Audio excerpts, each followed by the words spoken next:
अच्छा, कई लोग कहते हैं कि गुरुजी शिव क्या अपने असली स्वरूप में मिल सकता है? शंकर भगवान का क्या अपना असली स्वरूप में शिव हमारे सामने, हमारे सम्मुख में आ सकता है? मेरा देवादिदेव महादेव आपके सामने असली स्वरूप में भी आ सकता है, मना नहीं। पर आज का जो युग है ना, ये बड़ा विचित्र युग है। आज का जो समय है ये बड़ा विचित्र समय है। इस समय में आप शंकर भगवान को पहचान नहीं पाओगे अगर असली स्वरूप में भी आ गए तो आप जान नहीं सकते।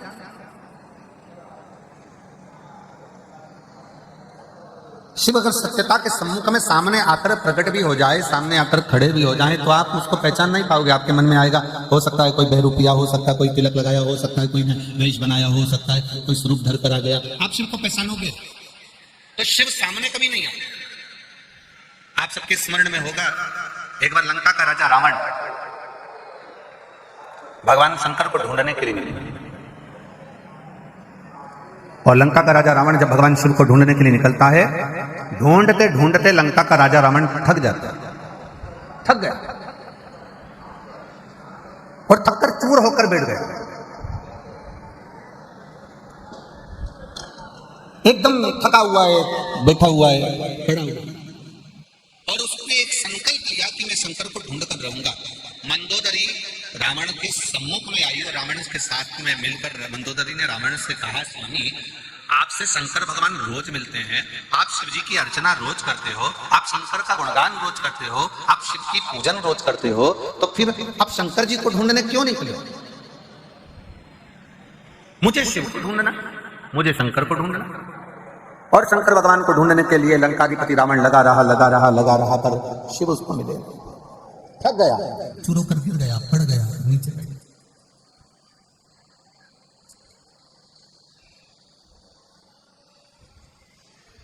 भगवान शिव को लगा मेरा भक्त है, मेरा भजन करने वाला है, मेरा स्मरण करने वाला। शंकर भगवान बोले, काम करो नंदी, जाओ जरा, और नंदी तुम जाकर लंकाधिपति रावण को समझाओ कि शिव को ढूंढने के लिए तुम मत करो, तुम एक काम करो कि जहां पर हो वहीं पर एक पार्थिव लिंग का निर्माण करो, और पार्थिव लिंग का निर्माण कर उसकी पूजन करो।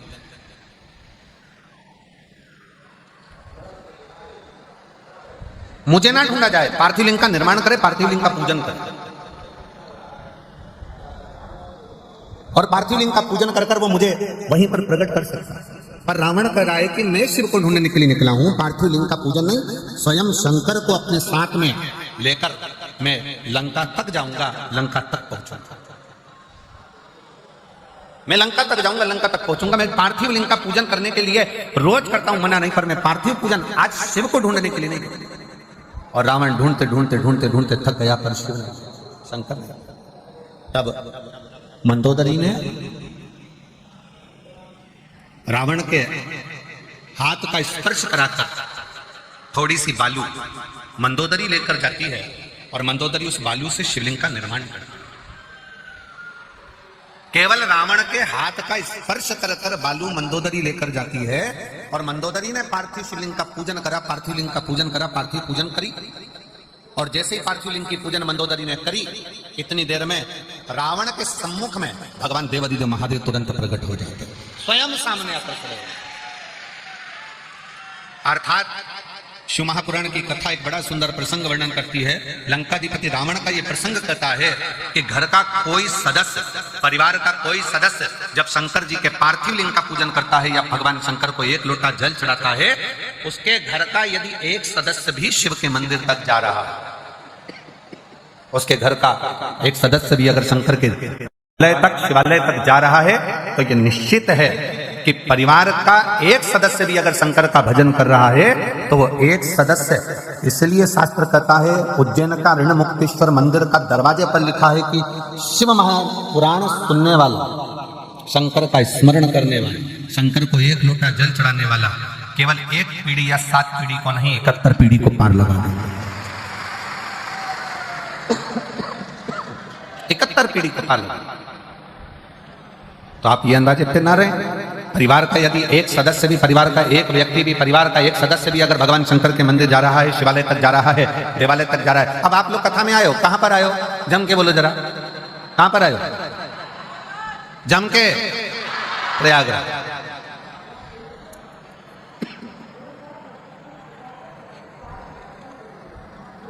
स्नान कर लिया? जम के बोलो जरा। हाँ ठीक है। प्रणाम कर लिया? ठीक है। कब जाओगे?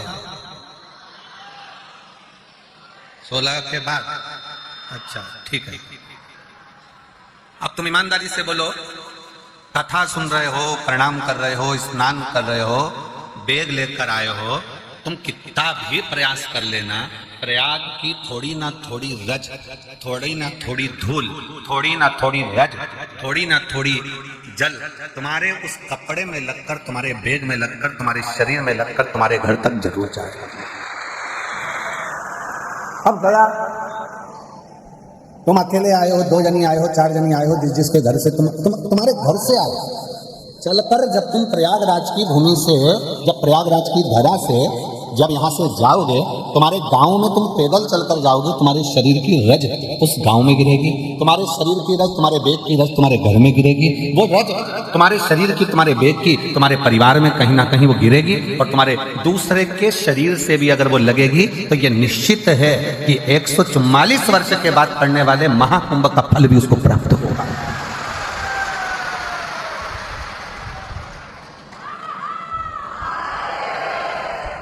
ये महाकुंभ का फल उसको प्राप्त होगा, ऐसा नहीं है कि उसको प्राप्त नहीं होगा। कल महाराज जी आपने लेने भेजा केसरी जी को और केसरवानी जी को। केसरवानी जी कल लेने आए और उनके साथ में कोई पवन जी भी थे और 1-2 लोग और थे, तो आपस में बात कर रहे थे, गुरु जी हम तो गंगा मैया को देख देख के आश्चर्य में पड़े हुए हैं। हमने पूछा क्यों, किस लिए, क्या कारण है? तो कहा महाराज जी, एक तो लोगों का बैग, कपड़े, सामान, और ऊपर से लोग यहाँ गंगा नहाकर जा रहे हैं तो साथ में भर के भी ले जा रहे हैं।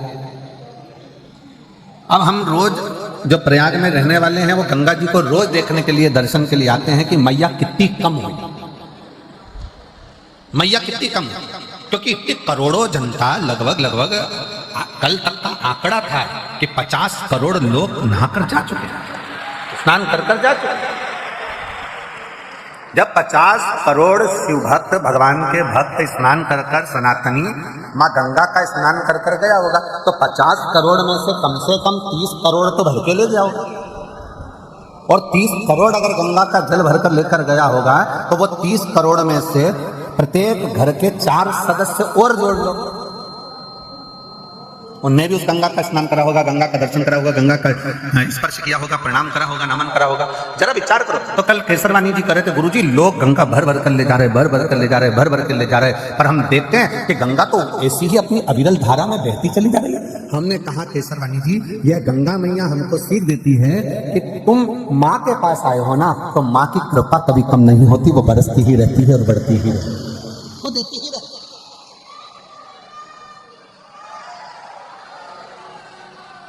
वो देती रहती है। उसके देने में कोई कमी नहीं आती। संसार के लोगों के देने में कमी आ सकती है, पर गंगा मैया के देने में, भगवान के देने में बस एक बात मां कहती है कि मेरी गोद में तुम अगर बैठे हो, मेरी गोद में अगर हो, तो मेरी गोद को तुम लांछित ना करना।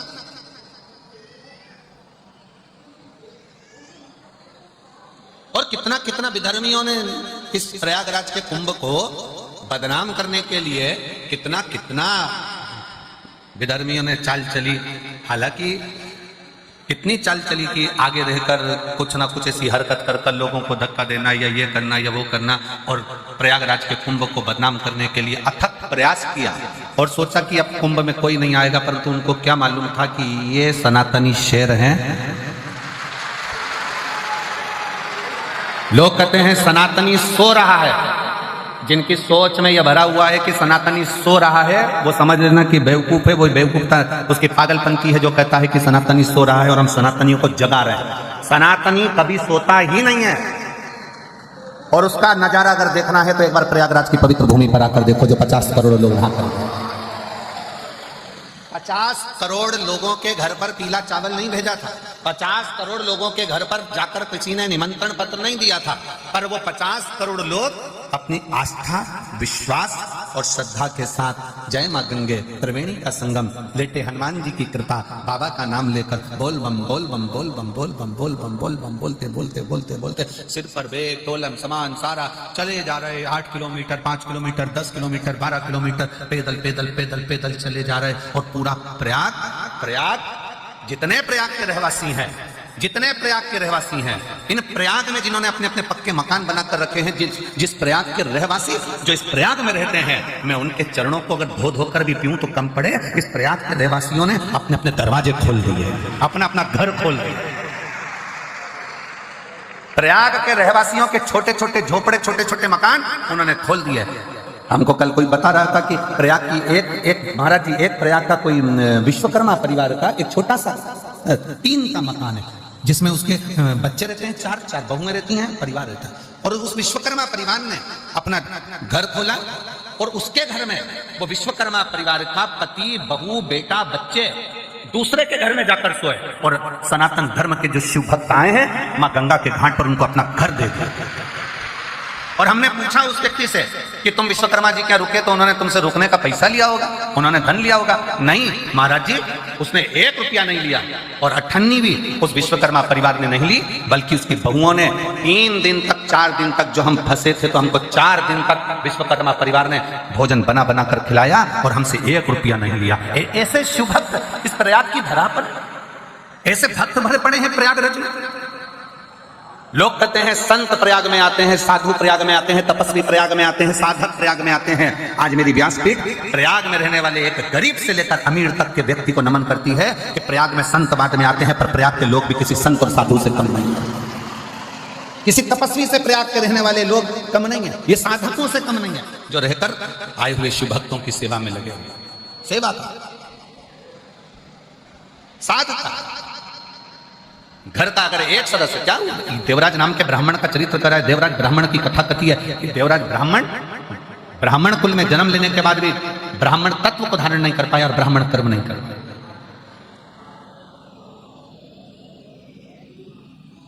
ब्राह्मण कर्म नहीं कर पाया। पर स्त्री के कहने पर उस स्त्री को एक राजघराने की रानी का हार पसंद आ गया और उस हार को लेने के लिए वो देवराज ब्राह्मण चोरी करने गया और उसके पीछे राजा के दूत लगे। भागता भागता, छिपता छिपाता, शरीर में ताप पड़ने के कारण, शरीर में कष्ट होने के कारण शंकर जी के मंदिर में चले गए, शिवालय। क्यों गया, किस लिए गए?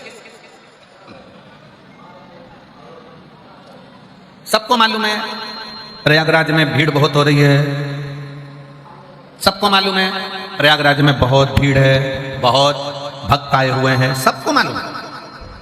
इसके बाद भी अगर प्रयागराज की धरा पर, प्रयागराज की भूमि पर आप खिंचकर चले आ रहे हो तो समझ लेना कि प्रयागराज की भूमि वो चुंबक है जिसमें उसका तत्व खींचकर चले आ रहा है। शिव उसको खींच रहा है, शिव उसको खींच रहा है।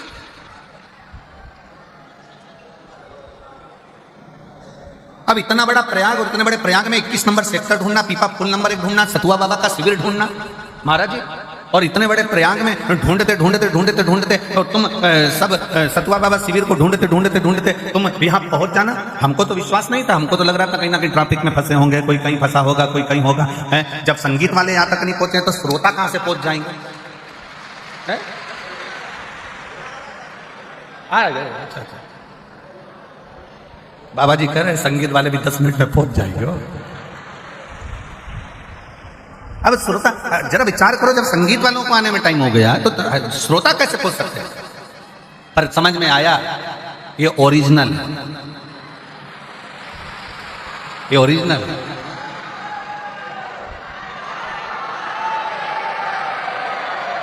और